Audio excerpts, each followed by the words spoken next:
Hello, my name is Chris Palmer. In today's SEO for Beginners video, I'd like to share with you some tips that can certainly help you rank #1 on Google in 2020.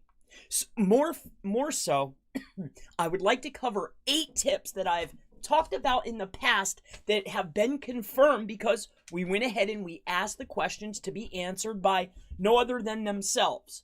So what I want to talk about here today, and the told you so, is nothing disgruntled by any stretch of the imagination, but of course with any type of SEO tip or tactic, there's always going to be certain hats, white hats, that want to hear it from the horse's mouth. So we went ahead, we took the concepts that we like to talk about on this side of the bus.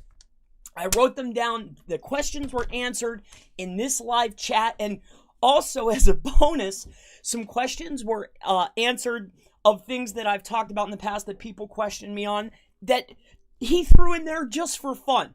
So that's exactly what I want to cover today. 8 tips that I've talked about in the past that have been brought up and said, hey, how can you prove this? Well, better yet, I'm going to have this particular individual answer them for us right on the main site, man. So this should be an absolutely wonderful, beneficial SEO tips video for anybody that's a beginner, intermediate, an expert. Maybe if you were questioning something, we've had the questions answered. And let's move into the very first one. I've actually went ahead. I couldn't believe the answers. It was great. It was a great session. If you don't watch this particular YouTube channel, definitely you should. A lot of helpful tips, a lot of fluff, but it can be benefit. So let's not waste any time. Let's get into these 8 tips. I went ahead and made timestamps right here so we could get through them really fast. So the very first one is anchors and internal anchors. Now I've talked about internal anchors and passing page rank in the past, right? I've even talked about hiding internal anchors and, building them up. And a lot of times people would say, hey, it's only that one, that exact match. What should we do here? I said, no, use as many as you can. They're counting all of them, anything that's within the HTML. So in this video at 3:28, let's go ahead and get to it. They're going to answer this question. Now, because it sounds really weird when you record, I brought it up on the screen here. So the question was asked about internal anchors. So important does this play a role? I don't think we have that defined like the behavior, so it can be either way that we can take multiple links that we find and we combine the signals from that. Like that kind of misconception that if you have like multiple links to the same page on one page, then you need to make sure that the most keyword-rich anchor text is the first one on the page. That is not true. That's not right. So there we go. So he went ahead and asked the question about the internal anchor text. Should we only have the most important and the exact matches? Can we use multiples at the same time? If we were to hide and put a bunch of internal hyperlinks, right? Internal links on the page, are they all counted or just 1 or 2 or whatever the case is? So that misconception of just one or the ones wherever they are, if it's in the HTML, it's been answered here. They're all counted. So that's the very first one. And they get better as we go, so stick with me here. So number 2 was about the no follows. For a year, they've even made changes, and I've said, hey, no follow links, they still pass power. And I made a video about getting your backlinks indexed. Getting a page, the only thing I use blog comments for is for indexing. And I talked about this. I had multiple people say, hey, this can't be, whatever the case was, right? So I just wanted to go ahead and point this out. So we asked the question, and boom, here we go. This was at 12:08. So if anybody's curious, you guys can get in here and double check. So at 12:08. So let's get over here to 12:08. All right, so here's our buddy here. And here's the question. Following links that have a no follow to discover new URLs. So especially if there's something that did you catch that? It was quick. To are multiple aspects with regards to no follow there. On the one hand, like you mentioned, we decided to start trying to treat it as a hint rather than a clear directive, and that can result in us following links that have no follow. Bam! There it is. There it is. There it is. Even though it has a directive that's no follow, does not mean that Google will not crawl and find. And for a long time, it has been used as something that we haven't seen before, and we see there's a no follow link there, then we might go off and try to crawl that. They'll go off and crawl that page, and if we think it's worthwhile, maybe we'll index that page. That's kind of the one aspect, but the aspect with regards to passing page rank and passing signals, that's something that's totally independent of that. That's something where we also need to take into account a lot more, so rather than just, is this a new page? There's that one. So just because something got crawled that has a no follow link doesn't mean that we start passing all kinds of ranking signals to that page. And then at 12:36, can it pass the juice? Will it pass the juice? Will it come through? And also, are they crawled? Are they followed? Can it pass power? Yes, but they talk about, so let's go to 13:13. That's where we'll get our answer about the indexation and why, when I made that video telling people, hey, this has been working. It's been working for me, and I'm trying to pass the information. I had a flood. It was, people didn't receive it well, but I just wanted to point out here, again, if you're brand new to SEO, I'm hoping that these tips can help you. That's why I make the videos. So I know a lot of people want to hear it from Google or from people that are much higher than a guy on YouTube that's telling you tips. But when we can get things confirmed by Google, it's very beneficial for everybody. All right, so that's why I'm pointing these things out. That's the only reason. Plus, it's a fun video. So let's keep going. Let's go to 13:13 where we get the confirmation about the no follows can help with indexation, all right? But this one here is they're still crawled, they're still found, which means, hey, if they're crawled and found, they can still be indexed. That means they can pass power, right? So that's this answer. That's 3. Let's keep going. So at 13:13, which is coming up here, we're going to talk about indexation. Here we go. So theoretically, use those to pass. Theoretically, use those to pass signals. Using them for discovery already. Bam. But I believe he can't say, he's not going to confirm a signal, right? Which is understandable, but I believe we are using them for discovery already, though. Discovery already for indexation. All right, so that's another tip for you. So far, we're at 3. Let's go to 4 here. Well, that was 4. I'm sorry. My mistake. So let's go to number 5, which this is a great one. I often talk about embeds, iframes. To me, a frame, a look into another page. Like I have successfully ran numerous tests. To me, an embed is a backlink. It's almost like the same thing. I've tested it.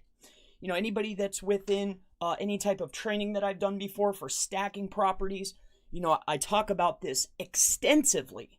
This is the magic acorn, right? If you're a Zelda fan. But in any case, let's go to 2350 where we get a answer about the embeds. All right, and this question was derived because people for the Twitter were embedding and yada yada the pages, but that's irrelevant. Let's get our answer here. So it's at 2350 for those that maybe want to follow along or if you see this video later. So we're going to go to 2350. I'll go right before that to get a little bit of an explanation. So here we go. That are embedded with JavaScript or with an iframe on our website.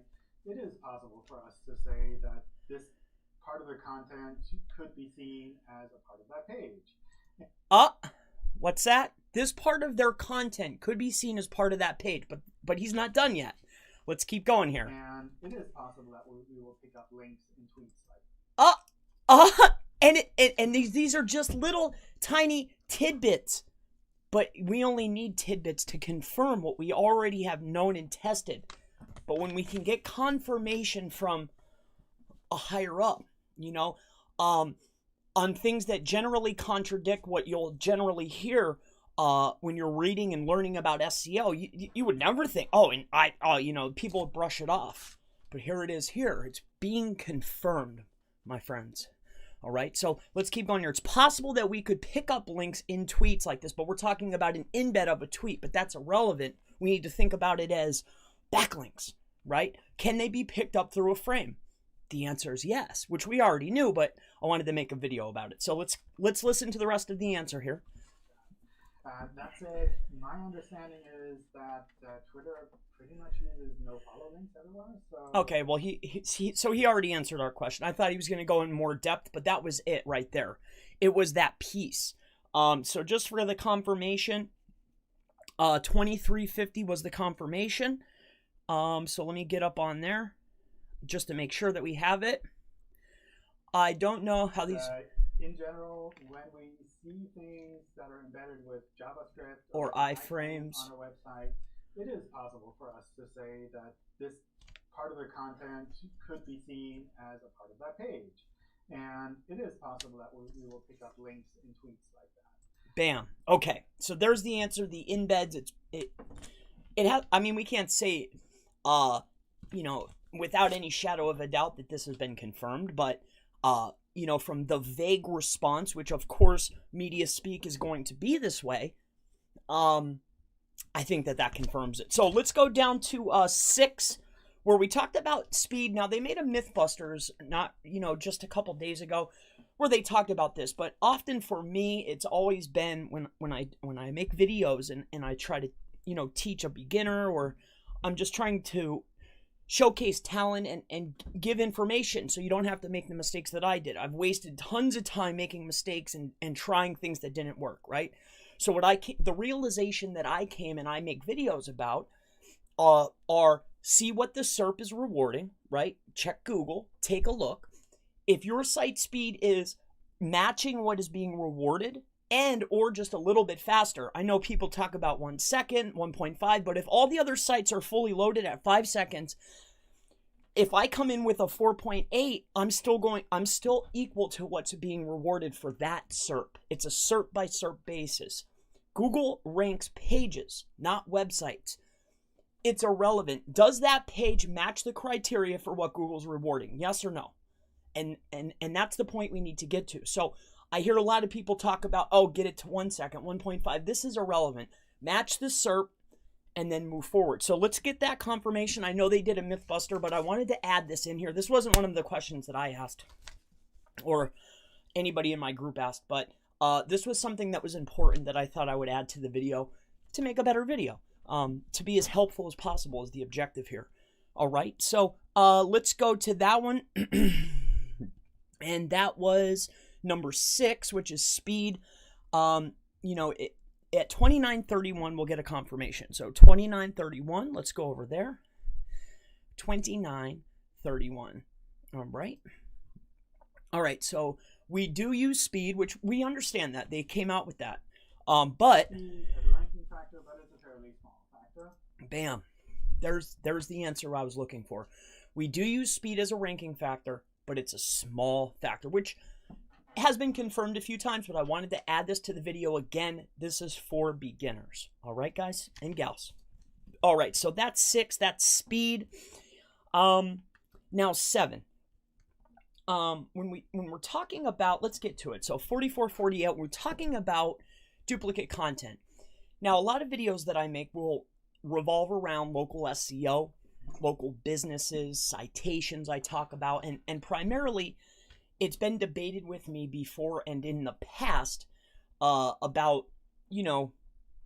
duplicating, taking your Google My Business description and using it because, your NAP details should be the same. And I often will argue that because not all websites show it the same.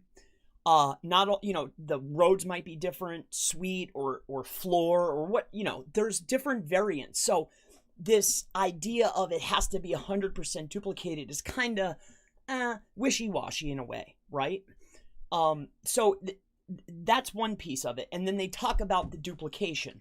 But really the point I wanted to make with this answer is that the unique content is indexing better. Furthermore, that is why that when we're creating our citations, it's advised, I always advise everybody to create a unique description for your citation.